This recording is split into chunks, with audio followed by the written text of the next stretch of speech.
complètement changé en ce lieu. J'ai enfin trouvé la paix en ce lieu. Car l'Esprit du Seigneur est... Allez, déclarons ma vie renouvelée. Ma vie renouvelée en ce lieu. Je suis complètement changé en ce lieu. J'ai trouvé la paix avec lui. J'ai enfin trouvé la paix en ce lieu. Car l'Esprit du Seigneur est... Allez, encore une fois, ma vie est renouvelée. Ma vie est renouvelée en ce lieu. Je suis complètement changé en ce lieu. Le pardon Dieu te donne la paix et la paix tu l'auras. Car l'Esprit du Seigneur est dans ce lieu. L'Esprit de Dieu est au contrôle.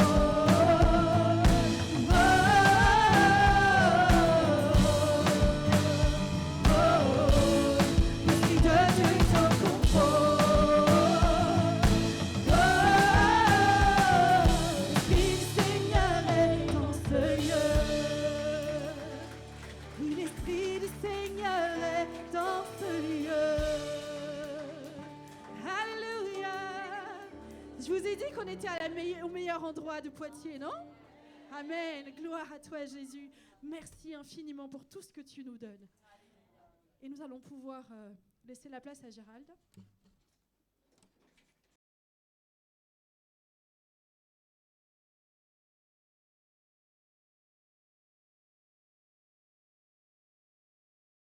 À une lecture. Plutôt, on ne va pas faire la lecture. Simplement, je vais vous raconter une histoire. Ça se passe environ 1100 années avant la venue de Jésus. C'est à l'époque du premier roi en Israël. Comment s'appelait le premier roi d'Israël? Tout le monde est d'accord? Il s'appelait Saül. Saül vient d'être élu comme roi à la demande de son peuple. Et très rapidement, il va se rendre indésirable par les Philistins. Les Philistins étaient une peuplade qui habitait le long de la mer Méditerranée, environ là où il y a la plaine de Gaza actuellement. C'est étonnant d'ailleurs de voir cela. Et les Philistins étaient les ennemis héréditaires d'Israël. Et une fois de plus, donc il y a un conflit qui va éclater entre les Juifs, enfin ce n'est pas encore les Juifs, entre les Hébreux et les Philistins. Nous sommes là à peu près à l'âge du bronze, l'âge du fer n'est pas encore tellement répandu. Les Philistins, eux, ont le fer.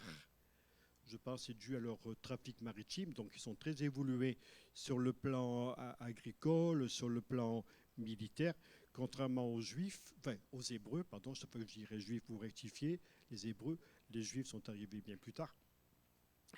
Et à cause de cela, bien, il y a des tensions qui existent, c'est très compliqué, constamment des conflits, les uns et les autres font des razzias chez les uns et chez les autres, et c'est extrêmement compliqué, des conflits qui vont dégénérer, qui vont durer longtemps, et qui seront pénibles pour chacun, et particulièrement pour Israël qui va souffrir à cette époque. À un moment donné, les Philistins vont confisquer toutes les armes que les Hébreux peuvent avoir, et il ne reste plus qu'une épée ou une lance avec quelques armes qui sont entre les mains du roi et de son fils. Sinon, bien, tout le monde n'a aucune arme. Et quand il y avait besoin d'affûter les socs de charrue ou autre chose, alors je rappelle, ce n'était pas encore le fer, hein, c'était bien compliqué, eh bien, il fallait aller chez les Philistins pour faire rééquilibrer les instruments agricoles, etc. Donc Israël était vraiment dans une situation extrêmement embarrassante. Et à un moment donné, il va y avoir une mobilisation des troupes contre Israël, une fois de plus, avec, donc on lira dans quelques instants, la description de cette armée qui monte vers Israël. Et Israël va se retrouver acculé, et même le roi a baissé complètement les bras. Il est assis sous un arbre attendant que le temps passe, parce que pour lui, ils vont vers une grande déconfiture militaire. Voilà, c'est très très mal parti et tout le monde est mal situé, mal placé et tout le monde se demande comment ça va se terminer. Et le fils du roi, Jonathan, vous savez, il y a toujours un fils de roi qui est un héros, hein. Donc le fils du roi, il est beau, il est gentil, tout le monde a les yeux fixés sur lui. Le fils du roi va demander à son jeune écuyer de venir avec lui pour monter sur une place forte qui est tenue par des Philistins, de manière à pouvoir les combattre et avoir une victoire. Ils vont monter et tous les deux, se battant comme des lions, vont arriver à avoir une victoire et les Philistins seront défaits. Ce sera une victoire pour Israël.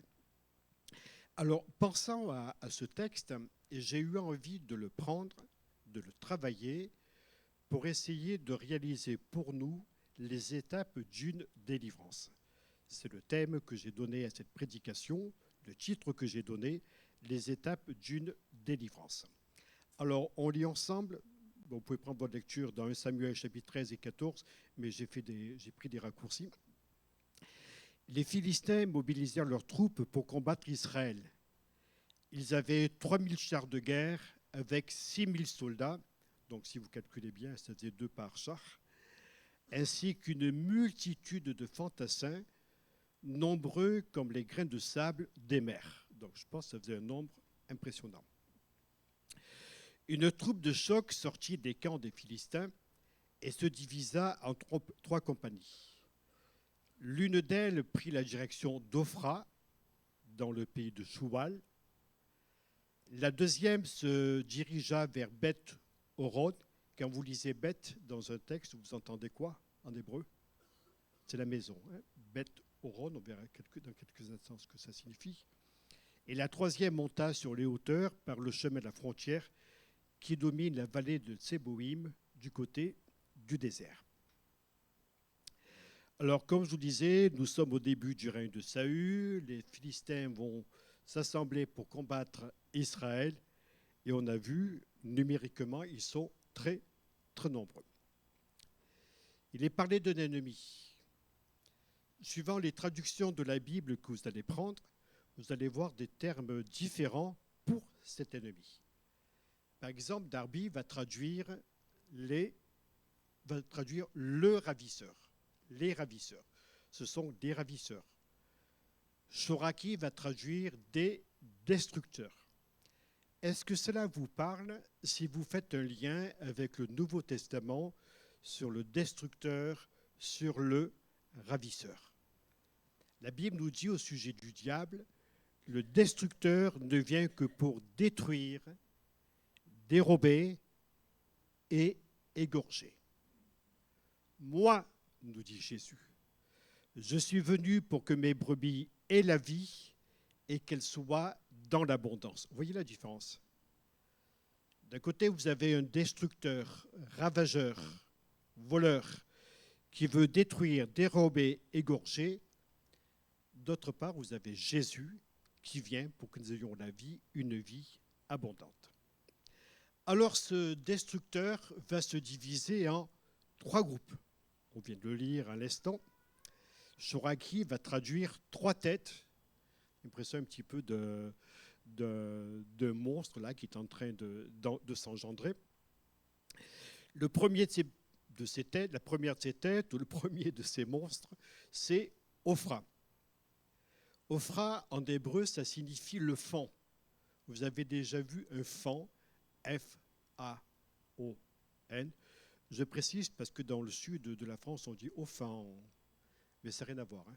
Donc un faon, le petit d'une biche qui est là. Il a une particularité, le faon, c'est quoi? Ben, c'est qu'il est très pétochard, très vulnérable. Et c'est quelque chose qui est inconstant.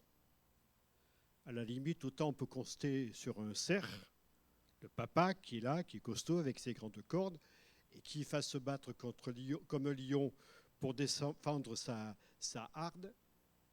Un faon, ça a peur.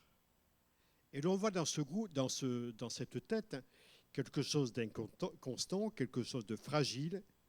Et d'une certaine manière, je dirais, ça désigne parfois notre cœur, qui est souvent inconstant, qui voire même sera peureux et qui sera en perpétuel conflit avec notre esprit. Parce que d'une part, nous avons de bonnes intentions, une bonne volonté, nous voulons des tas de choses, et en même temps, nous sommes très inconstants dans notre manière de faire, dans notre manière d'être. Il y a une deuxième tête, c'est Beth Horon. Je vous disais, Beth, ça signifie la maison. D'ailleurs, la lettre hébraïque, c'est le B en hébreu, qui donne Beth. Si vous voulez, vous voyez, si vous voulez comme un carré qui n'est pas fermé, qui est ouvert d'un côté, avec un point au milieu qui désigne comme un foyer. Donc ça signifie le foyer, ça signifie la maison.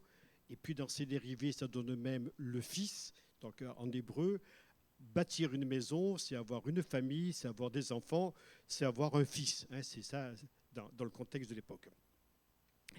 Et Beth Horon, c'est la maison de la colère. Vous avez entendu parler de la colère? Si vous avez entendu parler de la colère, levez la main que je vous regarde. Donc, on a entendu parler de la colère. Beth Horon, maison de la colère. Est-ce que ça vous parle quand je cite un tel texte? La maison de la colère. Ça vous évoque quoi dans votre esprit? Vous allez me dire, oui, voilà, ça c'est mon caractère face à ma femme ou face à mon mari. Non, mais on va un peu plus loin.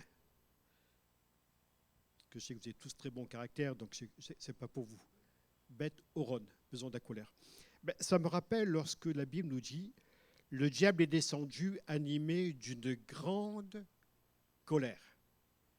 Et puis vous avez également ce texte de 1 Pierre, chapitre 5, verset 8. « Votre adversaire, le diable, rôle comme un lion rugissant, cherchant qui il va dévorer. » Alors d'un côté, vous avez une tête d'ennemi qui est inconstante, sur laquelle on ne peut pas tellement compter, qui est fluctuante, je dirais sournoise. D'autre part, vous avez une tête qui est une colère, quelque chose d'hargneux, quelque chose d'agressif. Et puis enfin, vous avez la vallée de Tseboïm, et le mot hébreu pour Tseboïm, c'est les couleurs. La vallée des couleurs, qui d'une certaine manière pour nous, pour évoquer le monde et sa convoitise, et tout ce qui peut faire la guerre à notre âme. Ainsi donc, 3 têtes. Donc on va les récapituler. La tête d'Ophra. C'est quoi Ophra? Le fan. Inconstant, peureux, fragile, sur qui on ne peut pas compter. D'ailleurs, le mot Ophra, on le retrouve dans le livre de Ruth. C'était le nom de l'autre belle-fille de Naomi, qui s'appelait Orpa. Ophra, si vous voulez, c'est le même mot dans ses racines. Donc, ce qui est instable, ce qui est inconstant. Deuxièmement, Beth Horon, la maison de la colère, et la vallée de Tseboïm, qui est enfin la vallée des couleurs, et ce qui évoque le monde et sa convoitise. 3 têtes qui font la guerre à notre âme, mais contre lesquelles nous pouvons nous défendre par l'enseignement de la parole de Dieu. Est-ce que c'est acquis? Vous avez compris? Ophra, Beth Horon, Tseboïm, vallée de Tseboïm. Là, on a capté. Alors, face à cela, il y a des solutions à avoir. La première, prendre les armes de Dieu. Alors, on va lire ce texte. Est-ce que quelqu'un peut le faire pour moi, s'il vous plaît?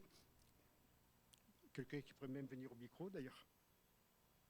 Tu veux venir?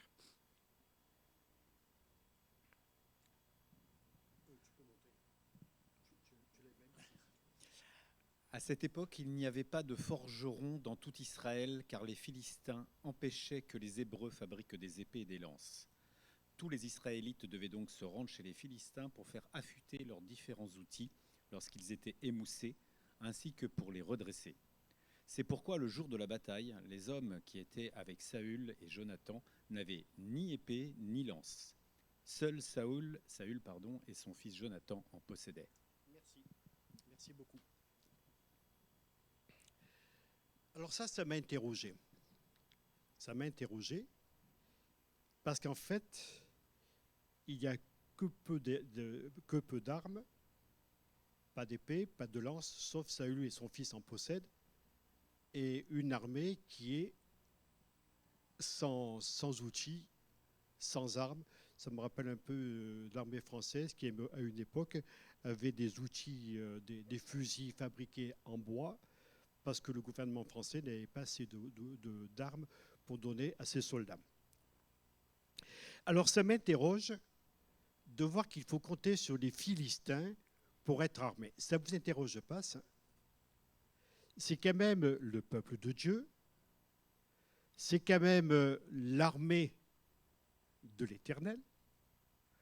C'est elle qui était capable de conquérir le territoire de Canaan, qui a mis à mal les Philistins. Et là, on a l'impression que c'est tout le contraire. Les Philistins font la pluie et le beau temps en Israël. Et il n'y a aucune défense possible de la part des Hébreux. Alors je m'interroge. Est-ce qu'il faut que l'on ait contact avec le monde, avec des moyens du monde, pour pouvoir lutter efficacement contre le péché, notre mauvaise nature, ce qu'il y a d'inconstant en nous? Avons-nous besoin de passer par les Philistins pour être armés? Alors, j'ai votre réponse, bien sûr. Vous allez me dire, ben non, on ne va pas demander au monde de nous donner ce dont nous avons besoin. Est-ce qu'il faut avoir contact avec le monde pour avoir le nécessaire et nous défendre? Vous savez, parfois, on veut prendre des positions par rapport à certaines lois qui sont promulguées, etc., etc. Et il faut manifester, il faut faire des pétitions, etc. Moi, je ne crois pas que ce soit la solution. Parce que vous pourrez manifester tant que vous voudrez. Vous savez, quand on va manifester, il va y avoir une manifestation, je crois, à Nantes pour des chrétiens qui vont aller faire une marche pour Jésus. Vous savez, c'est impressionnant. Il y aura 300, 400 personnes, c'est impressionnant. Non, il faut être sérieux quand même. Je pense qu'il faut quand même qu'on atterrisse. Ce n'est pas ça qui va rendre les choses de Dieu efficaces. Ce qui rend les choses de Dieu efficaces, c'est la prière, c'est que le peuple de Dieu soit sérieux dans sa marche avec lui. Vous pourrez manifester tant que vous voudrez, vous savez, ça va faire rigoler tout le monde et ça ne servira à rien. Et puis moi, je rigole avec aussi. Donc, faut-il lutter avec les méthodes du monde pour lutter contre les attaques sataniques et l'influence du monde? Non. Nous avons ce qu'il nous faut au point de vue équipement spirituel. Ce qui est désolant, c'est que les seules armes sont entre les mains de Saül et de Jonathan. Nous, nos armes, nos ressources, elles se trouvent en Dieu. Et je pense que c'est important pour nous de le réaliser. J'ai besoin de Dieu dans ma marche quotidienne. Je peux essayer d'utiliser des tas d'artifices, des tas de méthodes que je vais choisir de droite et de gauche, mais je me rappelle ce que me dit l'Épître aux Éphésiens, chapitre 6. Fortifiez-vous, revêtez-vous, prenez toutes les armes de Dieu. Elle ne nous dit pas aller chercher auprès du Sénat, auprès de l'Assemblée nationale, les armes dont vous avez besoin. Non. Prenez toutes les armes de Dieu, tenez donc ferme, et Paul va ajouter, faites en tout temps des prières. C'est étonnant cela. Comme si la prière était l'arme essentielle pour combattre, pour veiller, pour nous fortifier et pour marcher dans les voies de Dieu. Vous savez, les seules armes contre le péché, les ruses du diable, les tentations, sont à notre disposition et il suffit de les prendre. Prenez toutes les armes de Dieu. Et parmi ces différentes armes, celle qui est très efficace, c'est une arme qui est offensive, la seule qui soit offensive, c'est l'épée de l'esprit qui est la parole de Dieu. Vous pourrez faire ce que vous voudrez. pour essayer d'utiliser toutes les méthodes de la terre, pour essayer d'avancer sur le plan de la foi, si vous n'êtes pas appuyé sur la Bible, la parole de Dieu et dans la prière, ça ne servira à rien. Vous pourrez essayer de faire ce que vous voudrez, essayer de faire les manifestations que vous voudrez, je dirais même les manifestations dans une réunion que vous voudrez. S'il n'y a pas d'appui de la parole de Dieu, cela ne sert à rien. La Bible nous dit que la foi vient de ce qu'on entend de la parole de Dieu, et elle seule est capable de séparer ce qui est charnel de ce qui est spirituel et de nous apprendre vraiment à marcher avec Dieu. Alors on a vu d'abord prendre les armes de Dieu. Deuxièmement, choisir la bonne attitude.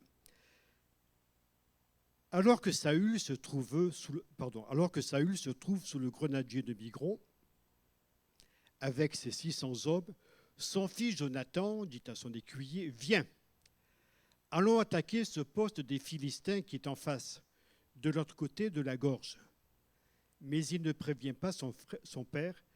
Personne ne remarque que Jonathan est parti. Est-ce que quelqu'un pourrait nous relire ce texte pour qu'il se grave bien dans nos têtes? Alors que Saül se trouve sous le grenadier de Migron avec ses 600 hommes, son fils Jonathan dit à son écuyer, « Viens, allons attaquer ce poste des Philistins qui est en face, de l'autre côté de la gorge. » Mais il ne prévient pas son père. Personne ne remarque que Jonathan est parti. Merci. J'ai mis tous les verbes au présent, sauf le verbe partir. Saül est sous son grenadier. Vous trouvez que c'est la place d'un combattant? Moi, je le trouve pitoyable, là. Et d'une certaine manière, ça nous éclaire sur ce qu'est Saül. Et ce que sera sa royauté. Quelqu'un qui est défait. Avant même de combattre, il a déjà baissé les bras. Il est là, je vais dire sur son arbre perché, non, il est là, sous son arbre allongé, en train de rêvasser.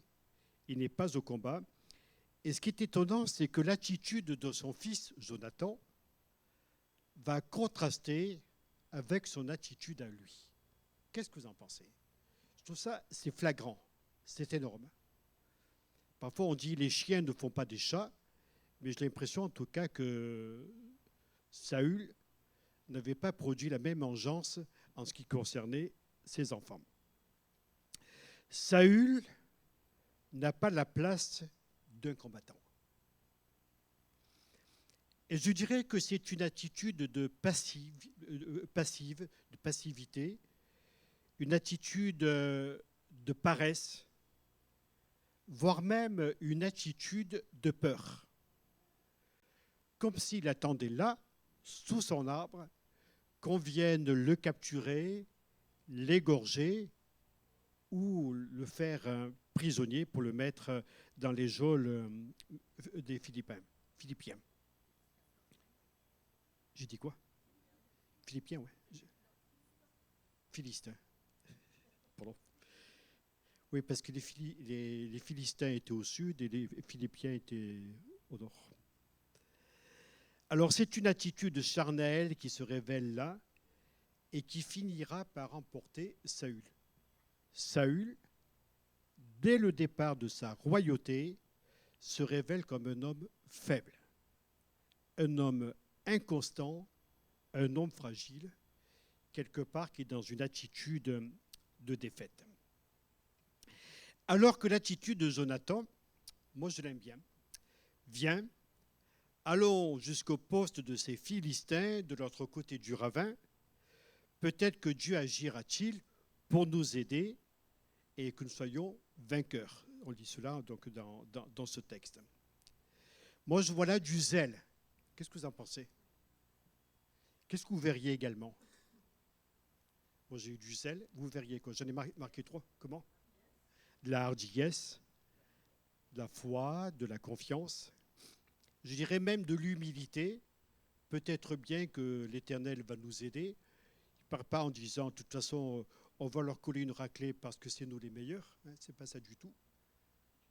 Ne soyez jamais trop présomptueux dans les voies de Dieu. Ne soyez jamais trop présomptueux. En tout cas, Jonathan ne le sera pas.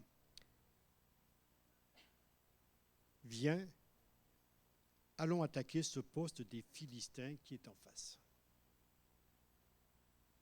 C'est l'attitude que nous devons avoir. Une attitude de combat. Non pas une attitude de gens qui baissent les bras face à l'adversité, face au courant de pensée que nous pouvons connaître. C'est l'attitude de gens qui ont envie que ça bouge, que ça avance. Et je rends grâce à Dieu pour cette semaine de prière où des gens sont venus pour que ça bouge, pour que ça avance et que les choses de Dieu se fassent. Amen. Vous savez, si on reste passif, on ne fera pas grand-chose. Hein. Sincèrement, vous qui connaissez la fin de l'histoire, qu'est-ce qui était plus dangereux pour les Philistins? Jonathan avec ses armes prêt à combattre ou notre brave Saül sous son arbre allongé? Qu'est-ce qui était le plus dangereux? C'est Jonathan. Et je pense que le diable n'aura jamais à craindre de chrétiens qui sont complètement passifs, repliés sur eux-mêmes, voire même endormis. Alors j'ai continué ma petite histoire parce que ce qui m'intéresse, c'est que après avoir choisi cette attitude, Jonathan va soumettre sa volonté à celle de Dieu. Et cela va provoquer de la confiance, il dira, l'Éternel les livre entre nos mains. Ça ne vous empêchera pas, rentrer chez vous, de lire chapitres 13 et 14 du premier livre de Samuel. Là, je vous ai fait un raccourci, mais ce n'est pas interdit que vous lisiez chez vous. L'Éternel les livre entre nos mains. Pourquoi peut-il proclamer une telle confiance en Dieu? Parce qu'il sait que l'attitude qu'il a choisie est la bonne attitude. Et quand nous avons une attitude de foi et de confiance, forcément Dieu va se glorifier au travers de cela. Cela provoque de la confiance, de la foi. L'Éternel les livre entre nos mains. Ce n'est pas interdit de rechercher la volonté de Dieu pour les grandes décisions de notre vie. Bien au contraire. Elle seule peut nous donner la certitude que Dieu ne nous laissera pas tomber, car il sera avec nous. L'Éternel les livre entre nos mains. Donc Dieu sera avec nous. La volonté de Dieu se cherche dans la prière, dans la compréhension intelligente de la parole de Dieu, dans l'action du Saint-Esprit dans notre cœur. Ne cherchez pas dans la Bible ce qui va vous conforter dans vos propres raisonnements, mais cherchez dans la parole de Dieu ce que Dieu va vous dire. Et le mieux pour savoir ce que Dieu va nous dire, c'est d'avoir un cœur ouvert, un cœur réceptif qui reçoit ce que la Bible va nous dire, la parole de Dieu va nous dire. Et puis, j'accélère un petit peu le mouvement. Regardez l'exemple suprême. Alors, je vais lire ce texte, quelqu'un le lira derrière moi, histoire de bien l'ancrer dans notre esprit. Jonathan grimpe en s'aidant des mains et des pieds, et le jeune homme qui porte ses armes le suit. Ils attaquent les Philistins qui tombent sous les coups de Jonathan, tandis que le jeune homme les achève. Il massacre ainsi une vingtaine d'hommes sur un espace de quelques mètres carrés. Est-ce que quelqu'un peut nous lire? Tu peux lire, Flo?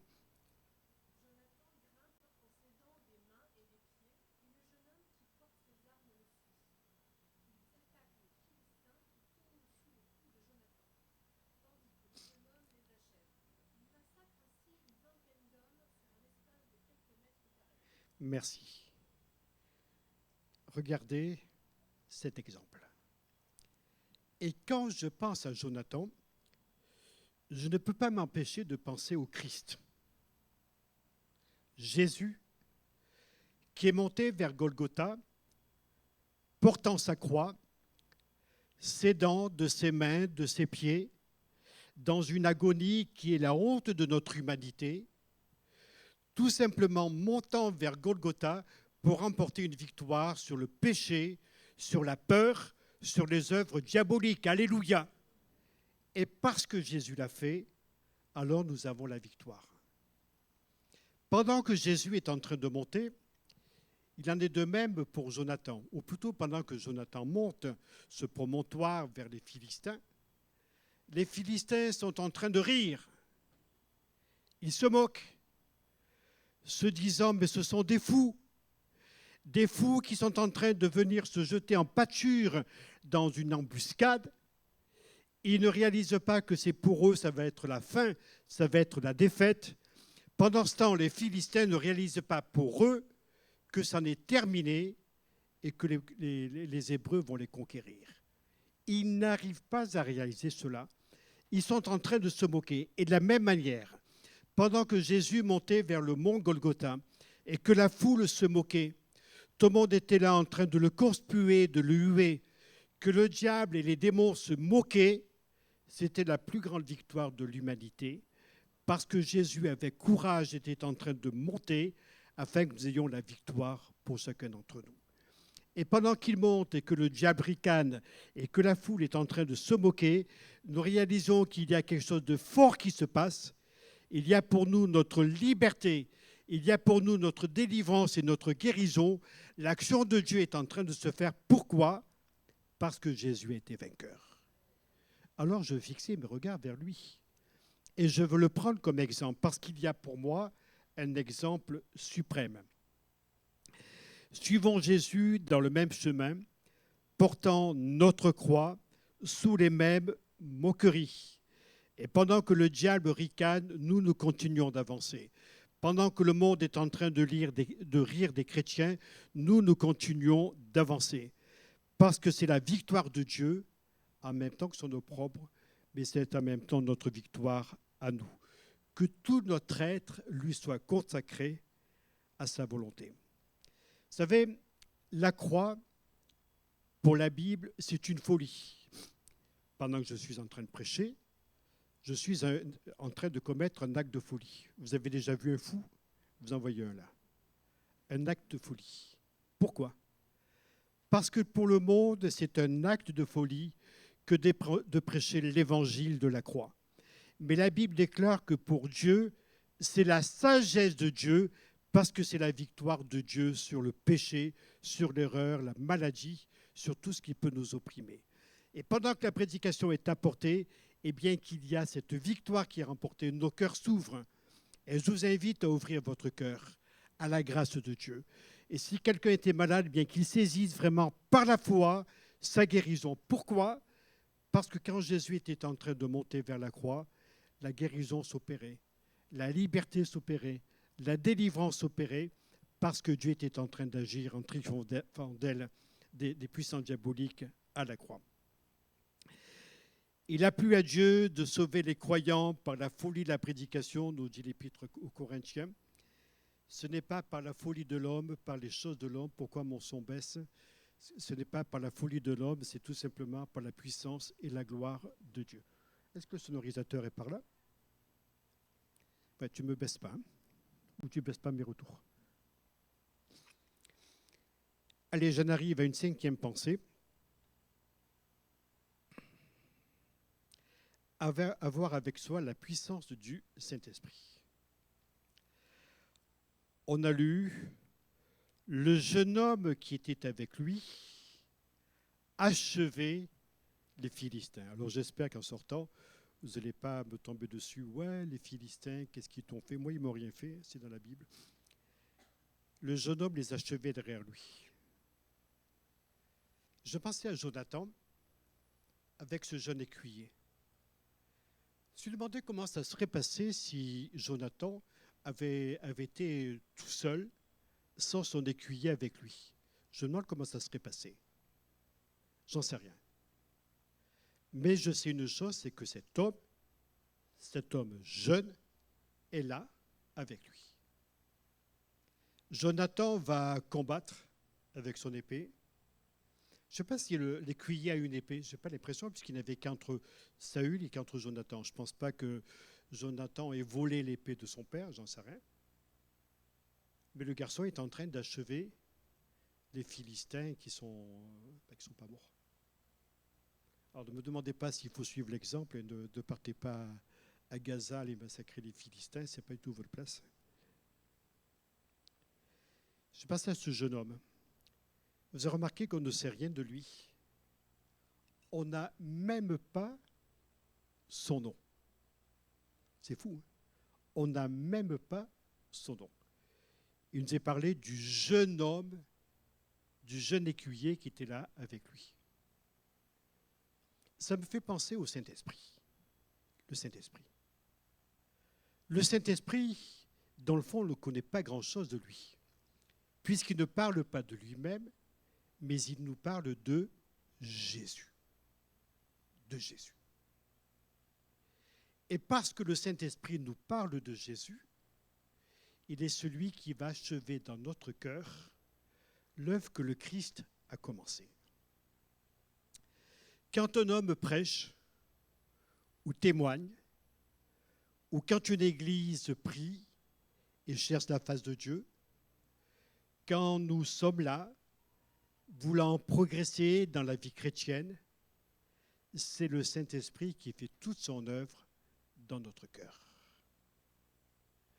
Sans le Saint-Esprit, je dirais, on serait comme un Jonathan tout seul. Et moi, je n'ai pas envie d'être un Jonathan tout seul. Jésus nous a dit, il vous est avantageux que je m'en aille. Parce que quand je serai parti, vous aurez à vos côtés un aide, semblable à moi, un consolateur qui vous conduira dans toute la vérité. Le rôle du Saint-Esprit, c'est premièrement nous parler de Jésus. C'est tout l'effet que ça vous fait. Le rôle du Saint-Esprit, c'est de nous parler de Jésus. Le rôle du Saint-Esprit, c'est de confirmer dans notre cœur que nous sommes des fils et des filles de Dieu. Le rôle du Saint-Esprit, troisièmement, c'est de nous conférer une puissance pour le témoignage, pour l'œuvre de Dieu. Il vous est avantageux que je m'en aille, nous dit Jésus, car je vous enverrai un autre consolateur. Il ne parlera pas de lui-même, mais il parlera de moi. Il prendra de ce qui est à moi et vous le communiquera. Savez-vous pourquoi nous savons que nous sommes aimés de Dieu? Parce que le Saint-Esprit le dit à notre cœur, constamment. Et si vous voulez comparer le rôle de l'Esprit à une personne humaine, vous regardez un couple humain, vous voyez une maman, vous voyez un papa, vous voyez un enfant, et la maman, le papa vont parler des parents, enfin, de l'un à l'autre, à l'enfant. Mon chéri, je me sais, il était comme ça avec nos enfants, parce que je rentrais toujours très tard de mon bureau. Tu vas te laver, tu vas manger, tu vas te laver. Et puis papa viendra te faire la bise quand tu seras couché, parce que je rentrais tard souvent. J'arrivais, j'allais faire la bise à l'enfant. Curieusement, d'ailleurs, le premier mot qu'ont su dire, que savent dire les enfants en général, c'est quoi? Papa. C'est étonnant. Hein? Pourquoi? Papa, papa, papa, constamment. Le premier mot que nous disons lorsque nous sommes en relation avec Dieu, c'est papa. C'est Père, mon Père. Pourquoi?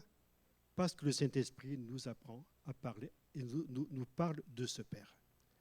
Ce Père qui est miséricordieux, ce Père qui veut nous aider, ce Père qui est là constamment à nos côtés, qui veut nous conduire dans un chemin vrai. Et quand nous pensons à ce Père céleste, alors nous sommes dans la joie. Et mon cœur, je dirais, tressaille de joie quand je réalise la grandeur de ce Père céleste, de ce Père qui nous aime, ce Père qui a tellement compassion de chacun d'entre nous. Et j'ai envie de dire, Alléluia, j'aime mon Père céleste. Alléluia, C'est mon Père qui me conduit dans tout ce chemin de vérité. C'est celui qui a pourvu à mon salut et qui m'a sauvé. Et le Saint-Esprit témoigne de Jésus. Il témoigne de la vérité.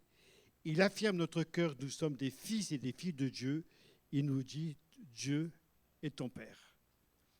Je connais un bouquin qui est écrit par une chrétienne pakistanaise, elle sortait de l'islam.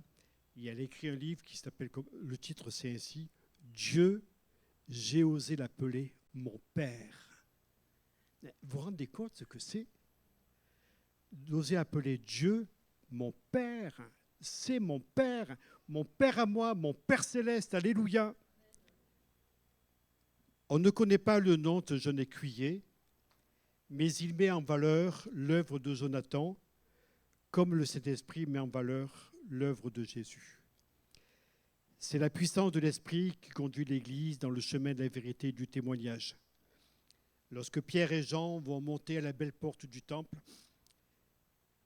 ils vont voir un homme qui est là, qui demande de l'aumône. Est-ce qu'à votre avis, Jésus avait déjà vu cet homme? Qu'est-ce que vous en pensez? Je vais vous donner une interprétation après. Jésus monte au temple, il avait certainement vu cet homme. Jésus ne l'avait jamais guéri. Ça vous interroge, je passe. Il y a peut-être des choses que Dieu a laissées à l'Église. Non, je refais ma phrase. Il y a peut-être des choses que Dieu donne à l'Église de faire. Jésus connaissait certainement ce boiteux. T'as pas 100 balles? Non, enfin, c'était plus des balles, c'était des euros. T'as pas... Non. Jésus le connaissait, il ne l'a pas guéri. Pierre et Jean montent à l'heure de la prière au temple. Ils passent devant l'homme qui les arrête. Il leur demande de l'argent. Et Pierre, qu'est-ce qu'il va lui dire? Je n'ai ni argent ni or, mais ce que j'ai, je te le donne au nom de Jésus-Christ de Nazareth. Lève-toi et marche. Il y a un instant, qu'est-ce qui s'est passé? Le bonhomme, il s'est levé, il s'est mis à marcher. Et non seulement il s'est mis à marcher, mais il s'est mis à danser. Et non seulement il s'est mis à danser, mais il s'est mis à sauter. Tout cela en entrant derrière eux dans le temple.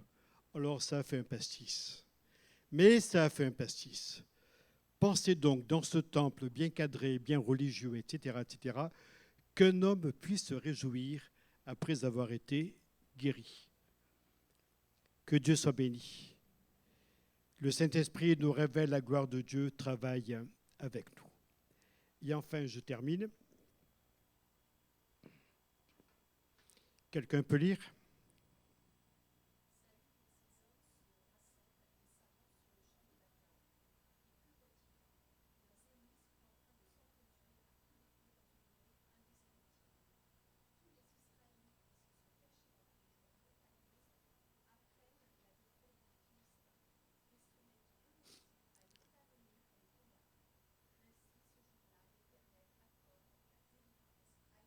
Alléluia. Saül et ses hommes se rassemblent et s'avancent sur le champ de bataille.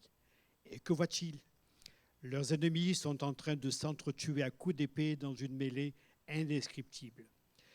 Tous les Israélites qui se sont cachés dans la région montagneuse apprennent la défaite des Philistins et se mettent, eux aussi, à les talonner pour les combattre. Ainsi, ce jour-là, l'Éternel accorde la délivrance à Israël. Amen. Belle histoire qui se termine bien. Vous savez, Jonathan a su prendre les armes de Dieu. Il a su se lever en s'appuyant sur la volonté et la parole du Seigneur. À l'exemple de Jésus, il a su aller jusqu'au bout et Dieu a délivré Israël. Soyez des gens qui vont jusqu'au bout. Ne vous arrêtez pas en chemin.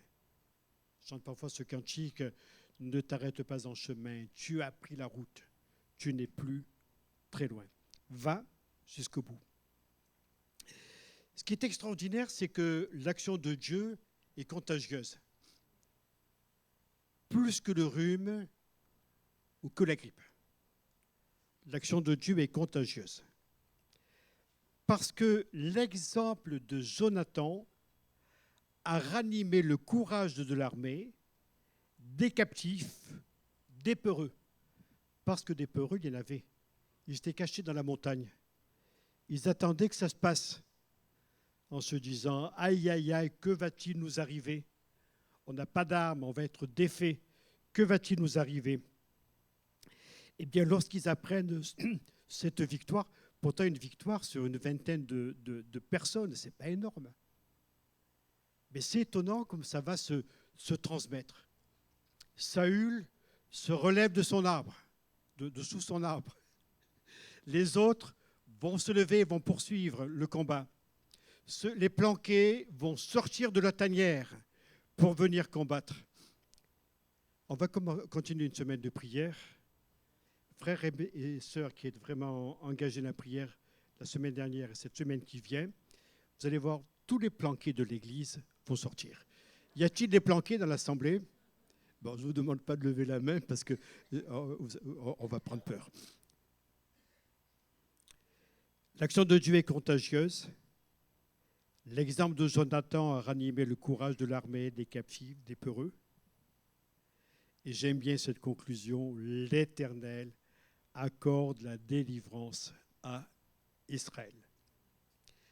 Alors, je sais qu'il y a au moins 2 Jonathan dans l'assistance. Il y a Jonathan et il y a Jonathan au fond. Vous pouvez vous lever, les 2 Jonathan, à moins qu'il y en ait d'autres. Levez-vous, mais je ne vous demanderai rien d'autre. Jonathan, tu veux bien te lever aussi? Voilà. 2 courageux. Est-ce qu'il y a d'autres Jonathan dans l'assistance? Bon, je vais vous faire plaisir. Jonathan, le nom signifie celui que Dieu a donné. Vous le saviez ça? C'est important. Hein? En fait, mine de rien, Dieu vous a donné. Dieu vous a donné pour son œuvre. Dieu vous a donné peut-être pour l'Église. Dieu t'a donné pour ton épouse. Dieu t'a donné pour tes amis. Dieu nous a donné. Et chacun d'entre nous, nous pouvons être un Jonathan. Tu sais, j'ai envie de changer de nom, là. Parce que moi, mon prénom, il paraît que ça signifie guerrier fort à la lance. J'ai découvert ça un jour sur une vague revue qui expliquait... Enfin, tous les noms étaient sympas, hein, c'était nom germanique. Alors Gérard, ça veut dire super guerrier. Gérard, le guerrier fort à la lance, vous voyez, étonnant. Renaud, ça veut dire gouverneur. J'étais très fier pendant très très longtemps. Jusqu'au jour où j'ai découvert que dans les Hautes-Alpes, celui qui est gouverneur, c'est celui qui garde les ânes. Je sais pas, ça me destinait peut-être à une vocation qui est née quelques années plus tard. J'en sais rien. Jonathan, celui que Dieu a donné. Ben, soyons des Jonathan, même si on n'emporte pas le nom, et soyons des gens vraiment qui soyons des combattants par rapport à tout ce qui peut faire la guerre à notre âme, qui pourrait parfois faire du mal à nos frères et nos sœurs. Et pendant que nous allons chanter avec Valérie, Flora et Merveille, bien rappelons-nous qu'il y a pour nous des victoires qui se remportent et qui peuvent être remportées tout de suite, maintenant, dans l'Église. Amen. Approchez-vous, les amis.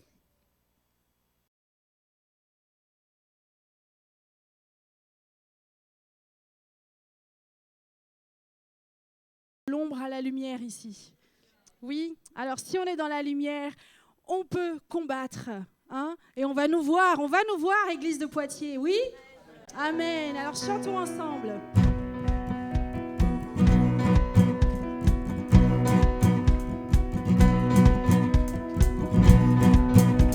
Lève-toi, mon âme, et souviens-toi, tout mon péché, il a enlevé. Lève-toi, mon âme, lève-toi, mon âme, et souviens-toi.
qui vit en nous? Amen. Merci Seigneur. Merci Jésus, que ton nom soit élevé Seigneur. Merci pour ces bons moments passés dans ta présence. Merci de nous rappeler Seigneur que nous sommes victorieux avec toi Seigneur. Alors oui, nous voulons être ces chrétiens Seigneur qui se lèvent, qui revêtent Seigneur les armes que tu nous donnes. Nous voulons être un peuple qui prie, un peuple qui s'humilie, un peuple Seigneur Jésus qui recherche ta face. Vraiment Seigneur, que cela soit acquis, Seigneur Jésus, dans notre vie. Et merci parce que tu ne nous laisses pas seuls à le faire, Seigneur, mais tu nous donnes ton esprit, Seigneur Jésus. Et c'est pour ça que nous pouvons le faire. C'est pour ça que nous serons victorieux avec toi, Seigneur. Gloire à toi, Jésus, et béni sois-tu vraiment. Merci. Garde chacun de nous là où nous allons partir, Seigneur. Et que cet après-midi, nous puissions encore nous faire du bien dans ta présence, mon Dieu, pour les réunions des hommes et des femmes. Merci, Jésus. Amen. Bon appétit tout le monde.